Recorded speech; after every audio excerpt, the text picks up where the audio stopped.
So let's not question whether or not the ticking bomb case generates the intuitions that Dershowitz claims it does as prevalently as it does.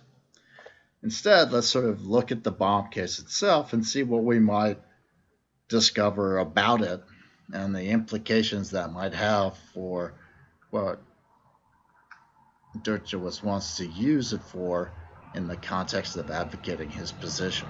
So I'm going to have us look at three different aspects of the ticking bomb case. And so we'll start off just by looking at the case itself, the reasoning behind the case, and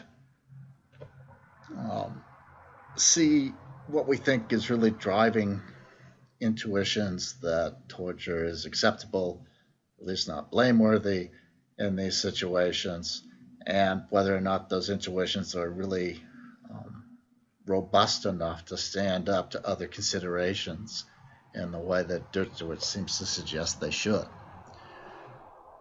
And then, suppose we think that that's true. Let's consider what the relevance of the ticking bomb case with this robust intuition.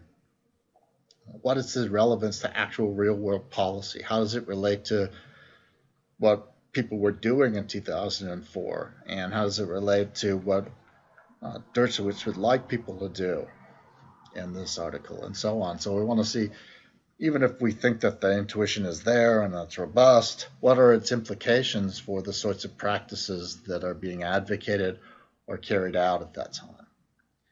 And then finally, third, we want to look just at terrorism itself. Right? So I'm going to argue that this is a utilitarian kind of example, that it really turns on this kind of utilitarian calculus. And then the question becomes, well, what is the real measurable net happiness that's going to result from whatever policy we happen to adopt? And part of that is going to be deciding, well, how much of a threat is terrorism to people really? What are the net chances that these policies will significantly reduce that threat? And what are the collateral possible costs or unhappinesses that are generated through that kind of policy?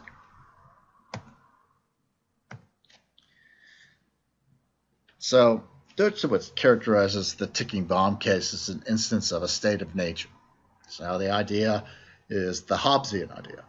So the terrorist has now engaged a violation of a social contract so extreme that they're no longer implicitly a member, they no longer implicitly consent to the social contract itself, and hence the rest of society is in a state of nature to them. Now this actually has a sort of nice parallel in the discussions of people at the time, right? So the idea was, oh, these aren't other people who are agents of some other government, right? These are illegal combatants. The idea being that people without a nation, people without a state, people without a claim to being a part of a social contract that we have to honor. And I question whether that's really what's going on here, right? Because if that were really the case, there would be no sort of moral upset, as it were, if they were just simply summarily executed. No trial, nothing. Right? Since they were tortured for their information, they were just executed. Right? And the United States doesn't do things like that. So it's not at all obvious to me that it's just a state of nature, that we no longer have any obligations to them at all because they're no longer in some sort of social contract with us. And it's not just people in war theaters who aren't aligned with a specific recognized government of the United States. We don't do that with people who we feel have broken the social contract in really significant ways with us most of the time either. Even people who are eventually sentenced to death still have the right of a fair trial, the right of appeal, right to a lawyer, the right to be put to death in a way that doesn't constitute cruel and unusual punishment.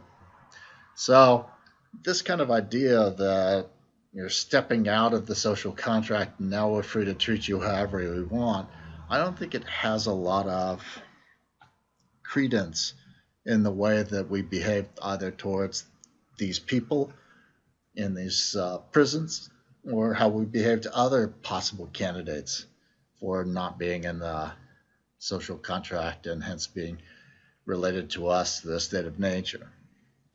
Instead, I think that this argument is actually driven by naive or classical utilitarian reasoning. And the idea is, look, there's bad being done. No one is going to deny that the terrorist isn't going to suffer when they're tortured. So there's bad being done. But that bad that's being done is outweighed by the good being done for the thousands of others. And this looks very much like utilitarian reasoning, right? The action is morally acceptable. You might even argue morally praiseworthy because it creates this tremendous net good. Even if there are bad things, there's all this good that results from it. The lives of the thousands of people who are no longer going to be killed or injured, the happiness that's generated by their continued living with their friends and their family, the wholeness of the country, and so on. Right? But the interesting thing about this case is it looks a lot like a case we looked at when we talked about utilitarianism. And specifically, it looked like one of those cases that Rachel's brought up as problematic for utilitarianism, as a case that seemed to raise serious problems for utilitarianism as a correct ethical doctrine. And so the particular characterization of the ticking bomb case that I want to suggest to you is those cases that Rachel's talked about where we act in a way or someone acts in a way that creates an injustice towards one individual to create a greater happiness for a large number of individuals. So the person who gives false witness to defuse the race riot, right? The people who violate the rights of an individual in order to create greater happiness. So the example that I talked about, a version of the same objection that Rachel talked about, sacrificing an individual, harvesting their organs, saving a bunch of people or improving their quality of life and thereby creating a greater happiness. So it looks like this is one of those, a version of one of those arguments that people found problematic for utilitarianism, right? So on the classical utilitarian view, it looked like you would be justified, maybe even morally correct, to kill a person and use their organs if you're going to save 5 or 7 people by doing so. And Rachel's argued, look, cases like this look problematic precisely because people think it's wrong to do that you're violating someone's right to life. You can't treat some people unjustly so that other people get greater happiness. And so if we look at the ticking bomb case, I think that you'll see that this argument has the same sort of logic to it. There's something bad done to this individual to create greater good.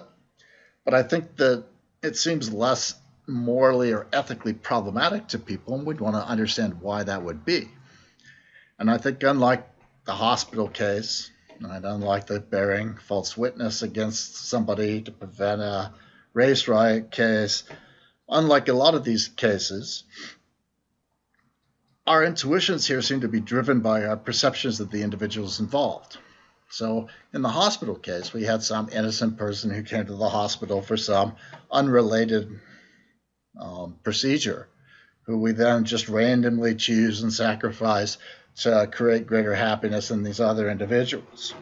And in the ticking bomb case, I think the perceptions of the individuals are different, and the perceptions then shade our intuitions about the goodness or badness of the action, even though it's qualitatively the same action and creating the same ratio of good to bad. So specifically, right, the good in the ticking bomb case is equated with the saving of thousands of innocent lives and the happiness that would be generated because they were continuing to exist and their friends and family aren't going to be negatively impacted and the country will be whole and things like this. All right?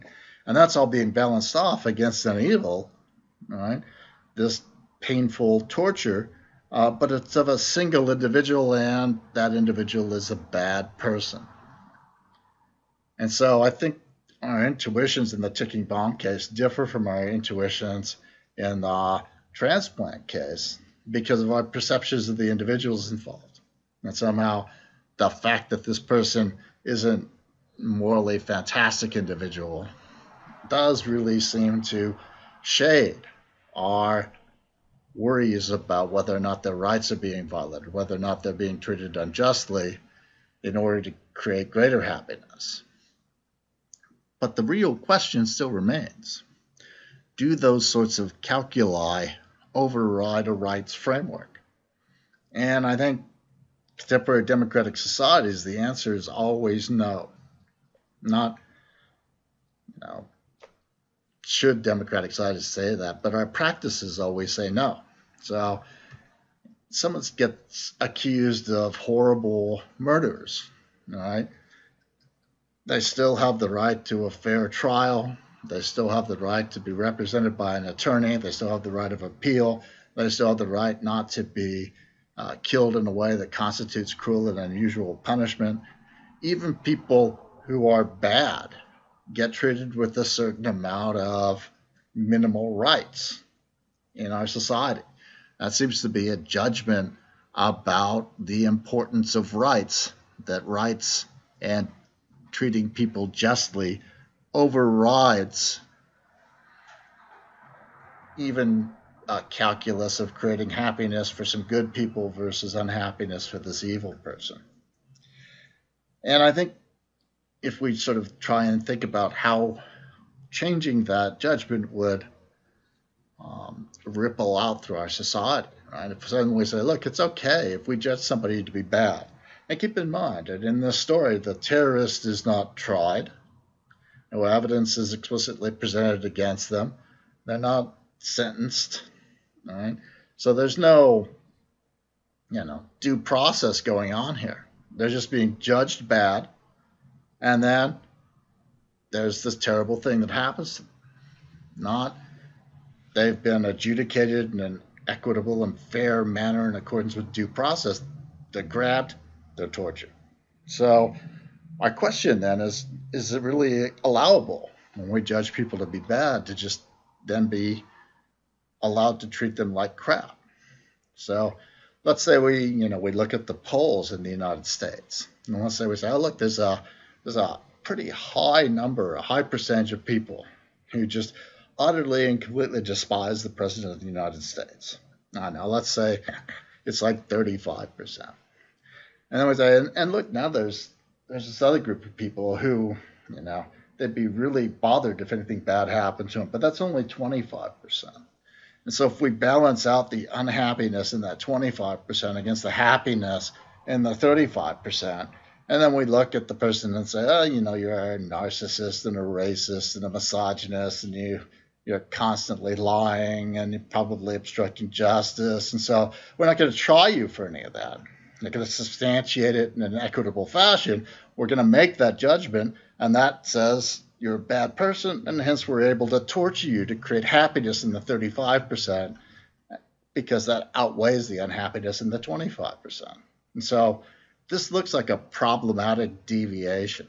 It's one of the reasons why these objections to utilitarianism have such power against it.